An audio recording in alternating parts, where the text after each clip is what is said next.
kita tidak bisa lagi ke depan mengandalkan bahwa sampah itu kumpul, angkut, buang di TPA.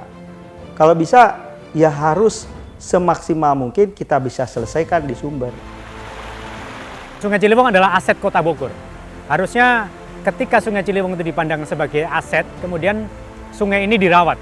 Bagaimana cara merawatnya adalah dengan sebuah upaya yang komit yang kuat, artinya merawat sungai itu tidak bisa dilakukan sekedarnya. Kalau di masyarakat ini sampah sama sekali tidak terpilah ya dari sumbernya, sehingga sangat susah untuk menangani dan melakukan pengolahan terhadap sampahnya.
Jadi sampah-sampah misalnya semacam tekstil gini ya yang masuk ke sungai, kemudian juga ada popok, kemudian juga ada plastik.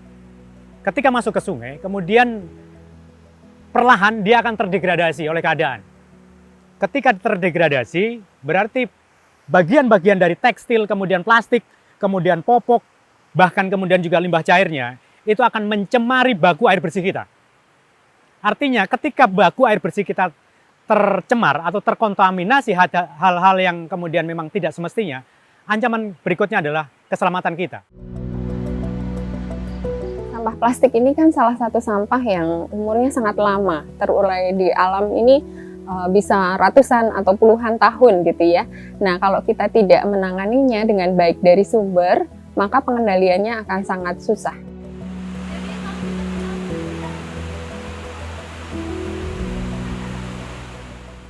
Saya tidak mau bicara infrastruktur, saya tidak mau bicara teknologi dalam mencoba mencari opsi dalam penyelesaian masalah sampah. Yang saya lakukan adalah manusianya dulu yang akan saya benahin, SDM-nya. Siapa manusianya? SDM-nya. Pertama adalah tim kita sendiri. Satgasnya ini yang kita bentuk, ini kita benahin dulu. Kita bentuk gitu ya. Maksudnya ya dia harus paham visi misinya, dia harus passion yang ada di situ, dia memang harus terapin di rumahnya, dia harus memilah, dia harus mampu mengedukasi warga sekitarnya, keluarganya gitu. Nah itu yang harus dilakukan, karena dia akan maju ke manusia yang satu lagi nih, kelompok manusia satu lagi yang akan dibenahin. Siapa? Ya warga ini.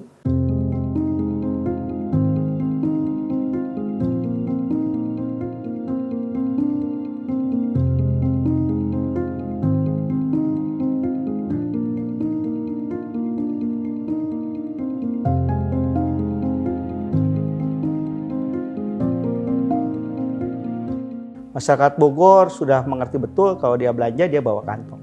Dan ini juga saya pikir cukup efektif.